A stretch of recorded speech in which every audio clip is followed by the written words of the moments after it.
at the moment he's trapped.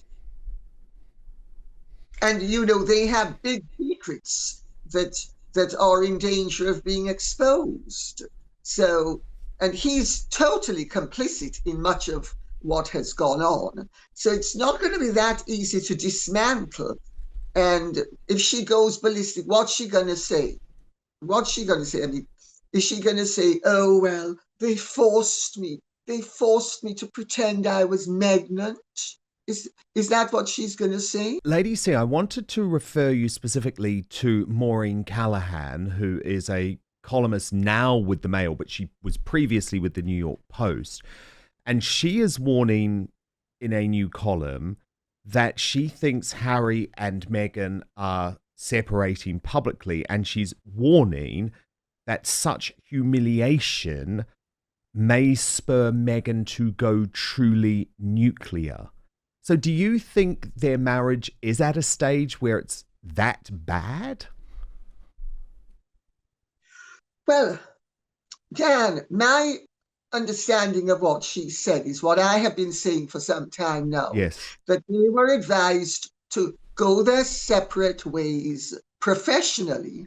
He would take the royal route, she would take the celebrity route, and that, but they need the royal link.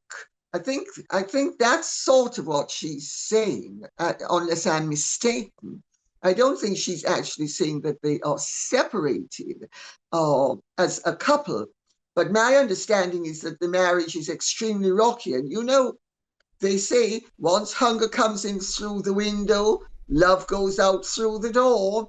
And okay, Harry's got himself another 7 or 8 million, which will last for a short while.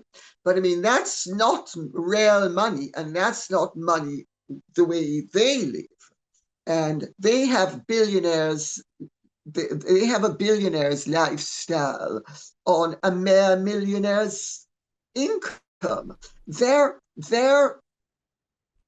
annual income would require them to have between $500 and $600 million. He's only worth about 40 million. So do the math. I mean, they're spending what in effect is the totality of his worth. It's insanity. It's unsustainable. But will she go nuclear?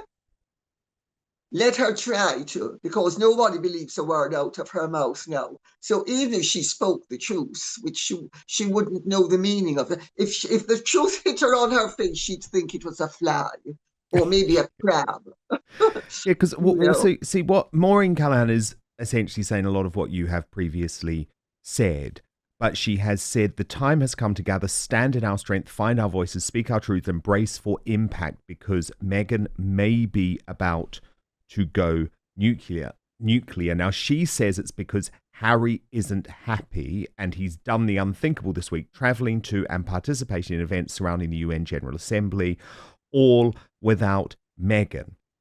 They say some have said she is too sick to join, but Maureen Callahan says it must be frustrating for a woman who thrives in any spotlight, who will accept any award, no matter how meaningless, even if she must enter through a rental car office to collect it. But it might also be true that Harry, famously called thick by his own mother, is finally catching on.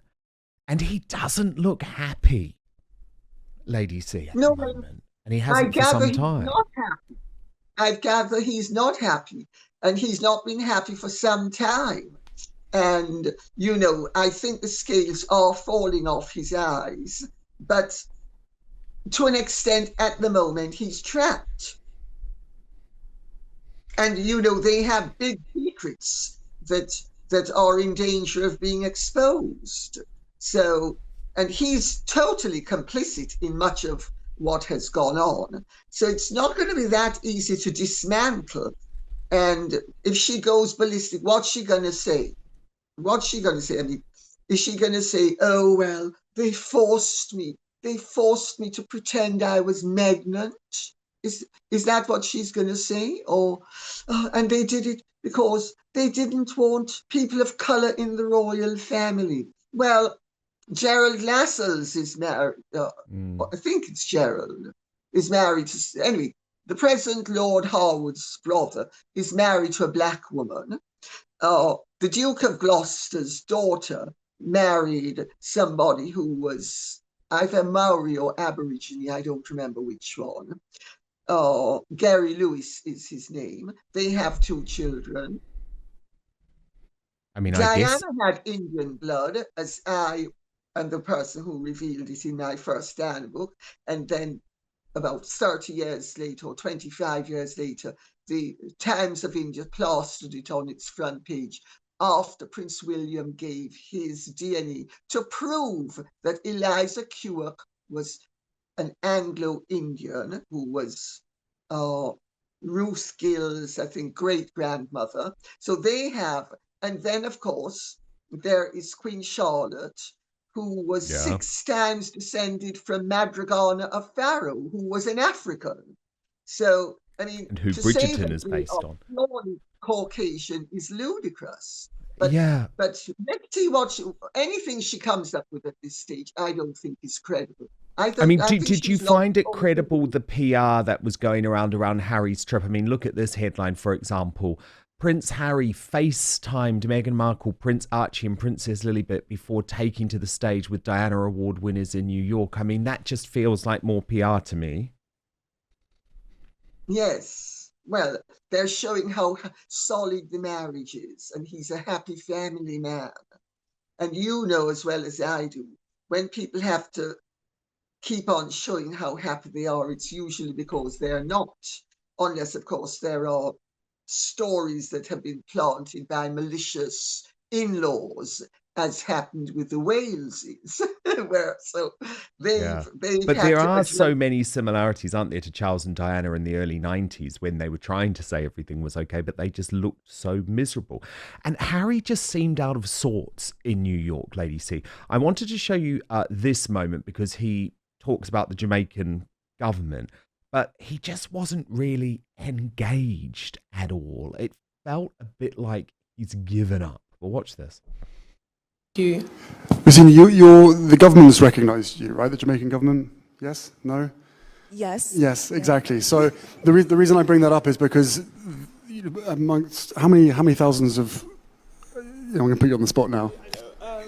Almost 100,000 now. We've been on for 25 years. 25 years. So we have an army of activists of almost about 100,000. And the reason I bring that up is because they are scattered all across the world in so many different countries.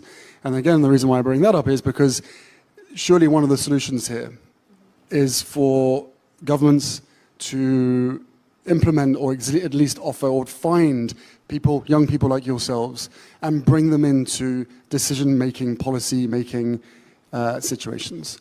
Right before the problems exist, and we're very, very good at creating problems for ourselves to try and solve.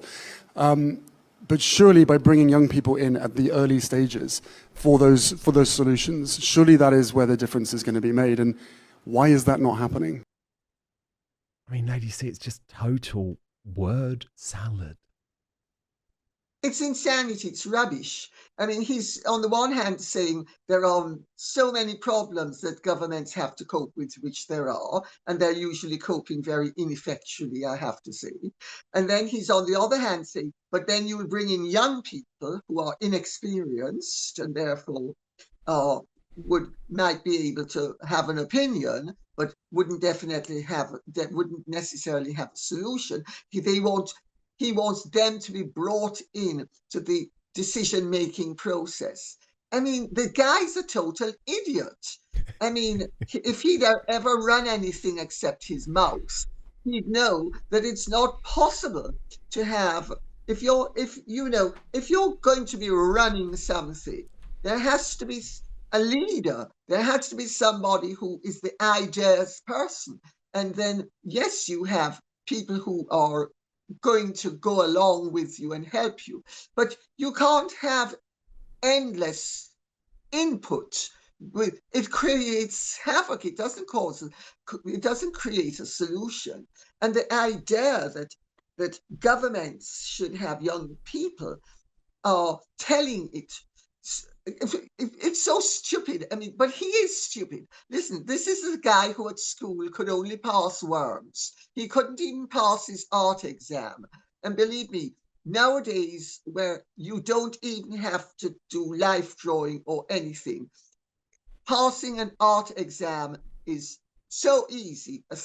A 2-year-old child would be able to be declared a genius with smudges and thing all over a canvas. And he couldn't even pass that.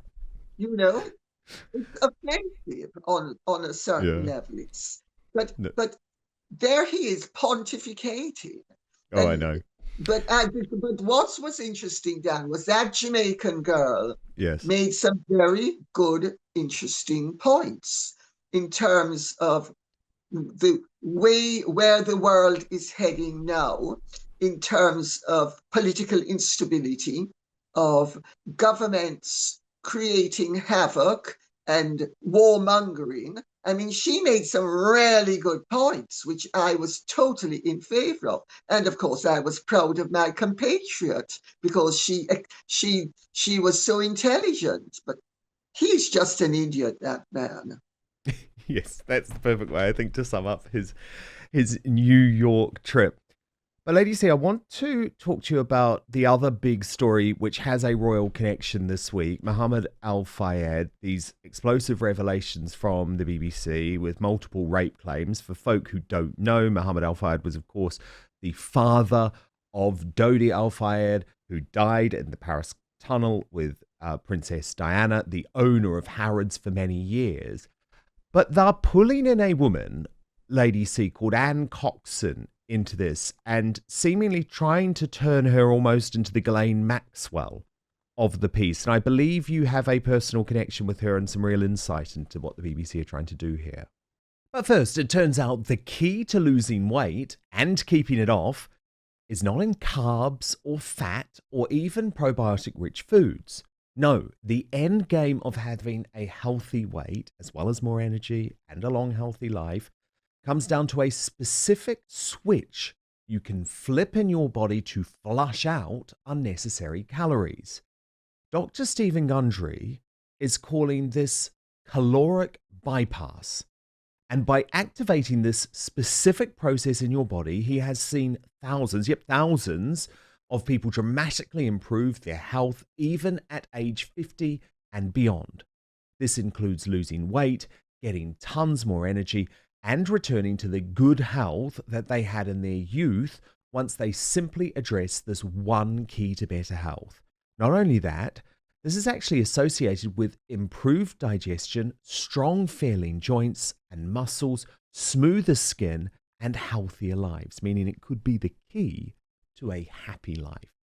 Dr. Stephen Gundry has lost 70 pounds himself using his research and has kept the weight off for over 20 years and counting. His digestive issues are gone, his health is fantastic, and he feels younger and healthier today than he did in his 40s. His video has been watched by over 20 million people to date, and you can watch and learn more about it at thehealthyfat.com/outspoken. It's linked at the bottom of this video on YouTube and Rumble, but he'll teach you exactly how he has kept his weight off for free at thehealthyfat.com/outspoken. Click on the link in the description below the video. I do. She's my private GP, and she is an extremely eminent member of the medical profession.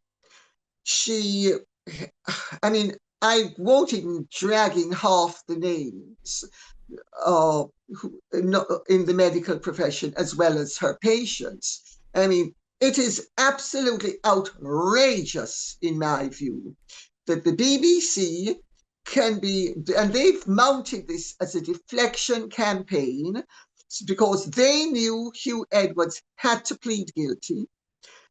They have had a series of scandals, all of which they have managed to dampen down. There was the Jimmy Savile matter. Then there was the Martin Bashir matter, where Martin Bashir practically drove the already troubled Diana to insanity, and I mean literal insanity, because she ended up being paranoid in the medical sense of the word, gratis his lies. Not only did they know about this, but they covered it up for 25 years. They destroyed the career of the person who originally complained about it. I'm saying artist because I don't know the technological Yeah, he terms, was like the but graphic he's the one designer, who, wasn't he? Yeah, I know who you mean. yeah, yes, he's the one who did at their behest, thinking they were genuine. He did the mock-ups of the big. The fake They invoices, yeah. practically drove Diana to suicide. They they they they certainly drove her to madness. You know, she got rid of many of her trusted people because she thought they were betraying her, and they provided the absolute proof of it. All forgeries. Did anybody go to prison? Was anybody charged with a crime? Why weren't they charged with a crime? I'll tell you part of the reason why they weren't charged with a crime. One of the former BBC top guys who did something with me here about a year and a half ago, he said the fact of the matter is that large part of the BBC is run by MI5 and MI6.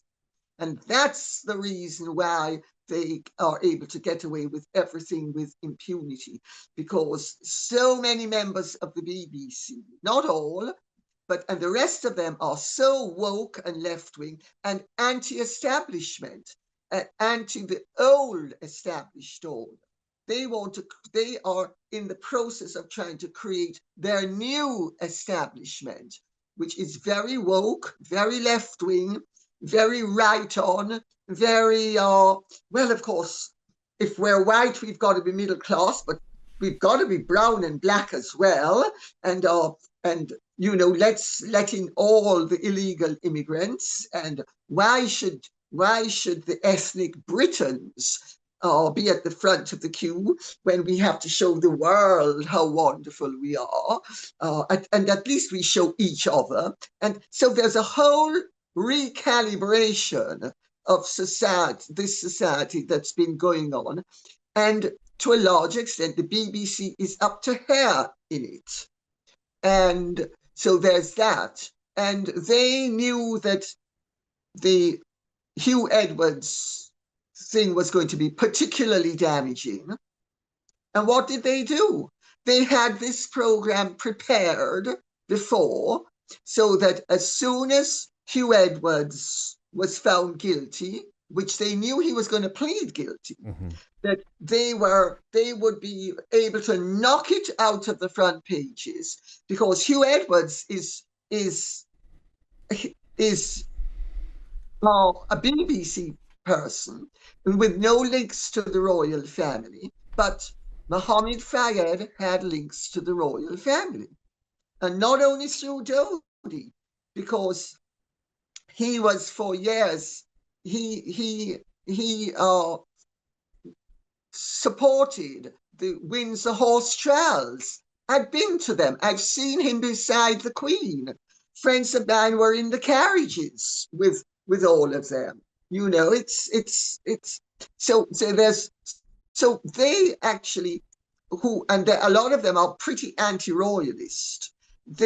It's their dream come true, because not only do they then create something about the old established order, and the corruption of the old established order, when nobody's more corrupt than the BBC.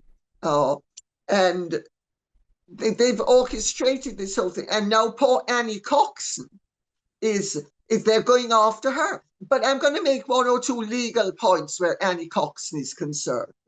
Please. First of all, she's a very good doctor and a very reputable doctor. She's one of the most reputable doctors in this country, and they are going after her. Also, she's a woman of a certain age. First of all, nobody has medical records going back 30 or 40 years. They're not kept. So that's the first thing. So it's going to be her word against women who are going to be saying that they were taken advantage of. Excuse me, I worked at Harrods. Everybody that I know worked at Harrods. My nephew by marriage, who's the present Duke of Argyll, he worked at Harrods. Princess Katerina of Yugoslavia, she worked at Harrods. My brother worked at Harrods. I mean, endless. Everybody who was from a good family at some point worked at Harrods. And, you know, the idea that it was this hotbed of, it's just ridiculous. Yeah. Also, if you listen to that program, and I've listened to it very carefully, the girls, for instance, one of them admits she was given £500 and she was given another £500. What did she think she was being given that money for? And also, who ever heard of anybody who was going to work in an office who's going for a medical examination? First of all, I should make the point, if the company is sending you, you have agreed that the results go to the company. That's how it works. You know, you don't go for an examination to a doctor and the company at the company's behest and the company's paying, and the company doesn't get the results. So right there, the whole thing is based on the false premise that the girls were not supposed, that the company was never supposed to get the results. But which girl beyond the age of 6 years old thinks that if she is going to a doctor to have her private parts examined, that it's because she's going to be typing? It's because there is a collusive element to this. Yes, absolutely. But those girls damn well knew what they were going for. And he was well known to be a lecher. But also, if you listen to what they said very carefully, they kept on spurning his advances. And he didn't dismiss them.